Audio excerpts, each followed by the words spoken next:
My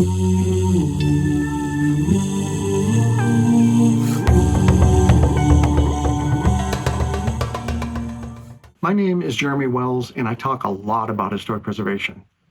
If you're watching this video, you might ask the question, what's the big deal about historic preservation?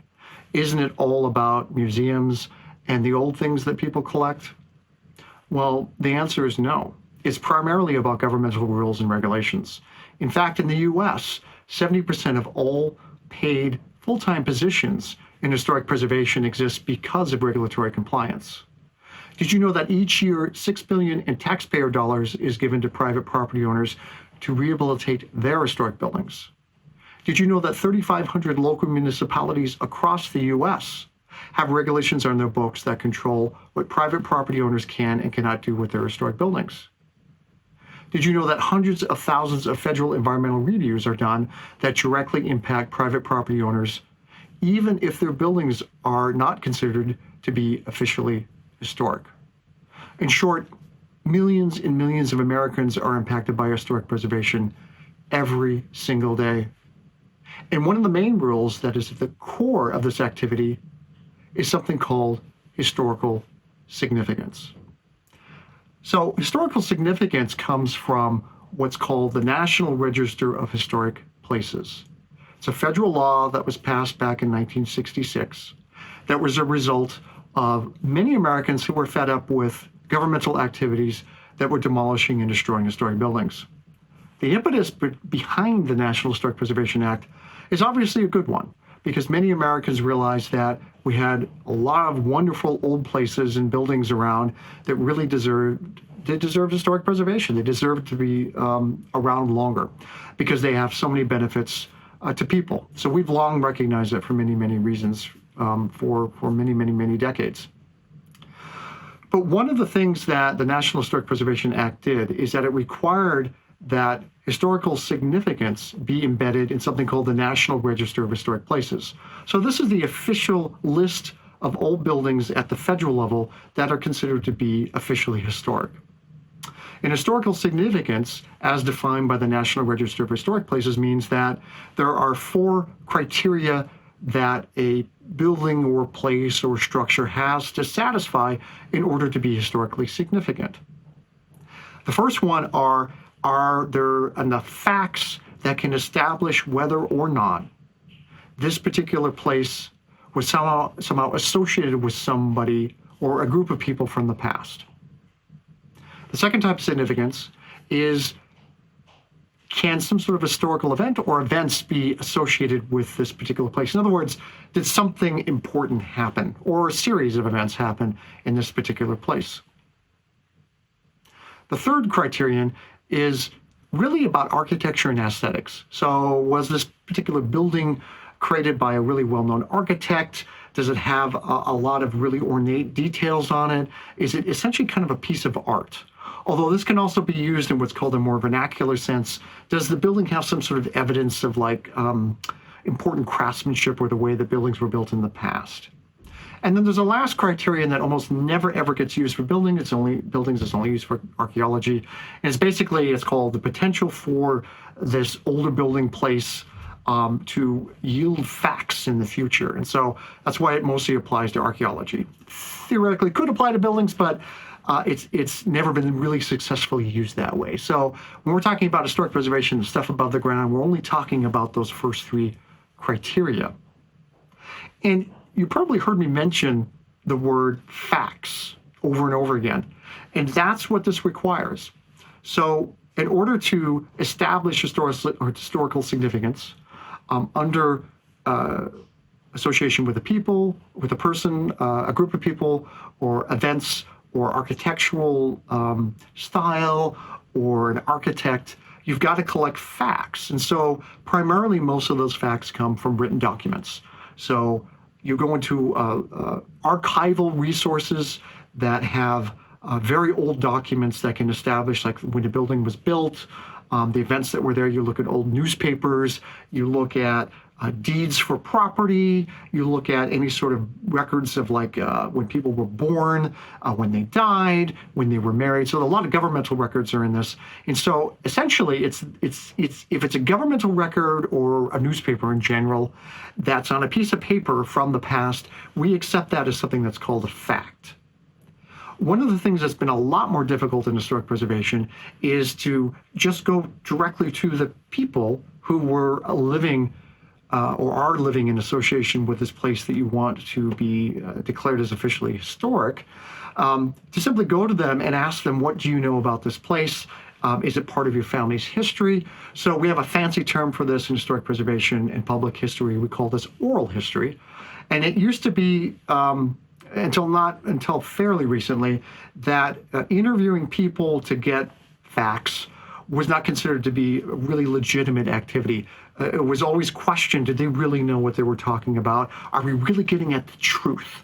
And that's what historical significance is about. We want to find the truth about this historic place. How did it actually exist in the past? We want to be accurate scientists. So it's a kind of a scientific method that tries to make everything as objective as possible. So we assume that there's no place for subjectivity and that we can accurately establish exactly what happened in this place, and that somehow piling these facts up can get us to a really strong statement of, we call it a statement of significance. It's a statement of facts. We're solid scientists. We're very sure about this. In fact, the reason why I'm overemphasizing science is if you read about the people who originally created the idea of historical significance, that's the way they spoke. They spoke in terms of scientific accuracy. They used the word science. This is not my idea. These are the ideas of the progenitors of historical significance as it's used in the United States. And it's a good question to ask. So who were the people who created this idea of historical significance that's now part of our laws and especially our regulations? Well, the interesting thing is that there's not a lot of people that have bothered to ask this question. That, when you look at the National Register and this thing called historical significance, even in college classes, the assumption is they just sort of sprang into being. It's like wisdom we received from the air, historical significance, or it's obvious. And even college students don't learn who were the people who actually created the ideas that we call historical significance. If you do that research, and I actually have done that research in my book, Managing the Magic of Old Places, what you uncover is an excruciatingly, exceedingly small number of men who created the idea of historical significance from about the time period of 1850 until 1980. Most of these people, interestingly enough, were actually Europeans. They were almost entirely 99.9% men, and they were also pretty much the same amount of white men. So there was a very small demographic that was involved in creating the idea of historical significance. And the other interesting thing that makes these people really a lot different than most Americans is that they were really highly educated. And when you go and you look at their educational level, a huge number of them had doctoral degrees. And we're talking about doctoral degrees in like 1910. I mean, hardly anyone had doctoral degrees in 1910. And a third of these people are, their degrees that they got from their colleges and universities are from elite institutions, like Ivy League institutions. So you see people with degrees from Oxford, from Brown University, University of Pennsylvania, Harvard. So what we have here is literally, and I'll give you a number, 95 people were involved in creating the most important ideas, the foundational ideas that are in today's public federal historic preservation policy. 95 people. With the exception of a couple of them, they were all men. Most of them were European. Almost all of them were white, extremely highly educated, absolutely non-representational of the American public, not only back in the past when they were doing this, but today. And so why do I talk about these people? Well, there's something that's very interesting that happens when we use this phrase and what it actually means in practice, historical significance. So the other thing that I need to talk about here, why historical significance is so fundamentally important to historic preservation practice, is something else that's really interesting about the US. And that is historical significance as defined by the National Register of Historic Places in the regulation that defines historical significance, those 4 criteria, really 3 that are only functional. Those criteria that define historical significance don't represent the values and the perspectives of the American public. So we're having a conversation with people who are long dead. So all those people who created historical significance, they don't exist anymore. They're not around. But there's this weird situation where if I would want to craft a statement of significance to get something listed in the National Register of Historic Places, I'm essentially having a conversation with those 95 dead men to try and convince them of why this place is historically significant. And that federal definition has been widely and almost universally adopted, not only at the state level, but especially the local level. So if you're in a local historic preservation district and you go through something called design review to get a certificate of appropriateness, or if you want to get a local historic district established in your town, or you want to get your house listed as a listed house on the local register, or become part of a local historic district, they use that phrase historical significance. And the way it's defined, with very few exceptions, is exactly the way it's defined at the federal level, because they borrowed and adopted federal language. So even though, because of the 10th Amendment of the 10th Amendment of the Constitution, there is no requirement that local municipalities or states, because that's where they get their authority from, had to actually adopt those particular interpretations. Because of the 10th Amendment, the regulation of private property is entirely up to the states, and then it can get delegated to local municipalities. But those local municipalities, especially through their states, didn't bother to think about that in especially the 1970s and 1980s, where most of these local historic districts were established by local municipalities. They basically just sort of did a short circuit. It's like, well, we're not quite sure why these places should be historically significant, but gosh, at the federal level, look, they have a definition. We don't quite understand it exactly. Does it really match what our local communities want? Well, we're not going to talk about that. It's not something we want to deal with. We're just going to just shh. We're going to borrow this federal definition and put it in our preservation ordinance, and shh, if no one says anything, we'll just use it. They got away with it thousands of times. Historical significance. No one asked, well, wait, what's the relationship between gathering these historical facts and what local communities actually think are historically significant? Are we going to be able to get at why a family or a community thinks a place is historically significant, even if we can't get at all these facts?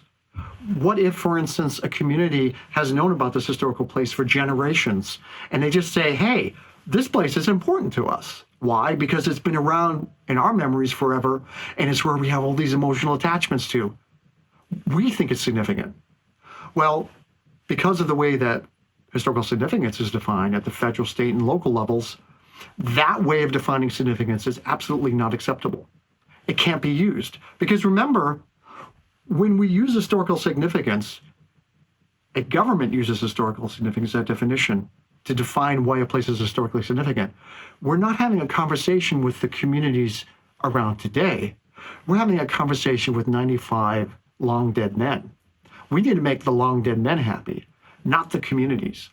And the fabulously strange and somewhat perverse way that this is implemented is that when a local community wants to get something, say, nominated to the National Register of Historic Places or get a local historic district established, they have to convert or translate all of those local meanings into the language of those 95 dead men to be considered legitimate. They have to translate their local significance into something that can be accepted within a governmental framework. So this idea of historical significance, which is at the absolute core of that 70% of preservation practice in the US that's driven by local, state, and federal regulations, is really, really potentially problematic because it doesn't get at the reasons why Americans, I'm talking about the public, I'm not talking about historians, I'm not talking about preservation architects, I'm talking about the American public. Historical significance, that definition that drives 70% of paid historic preservation practice in the US, is unable fundamentally to get at the reasons why older buildings and places are important to the American public. That's a problem, but it can be fixed. And that is something that I write about and I talk about in my book, Managing the Magic of Old Places, Crafting Public Policies for Human-Centered Historic Preservation.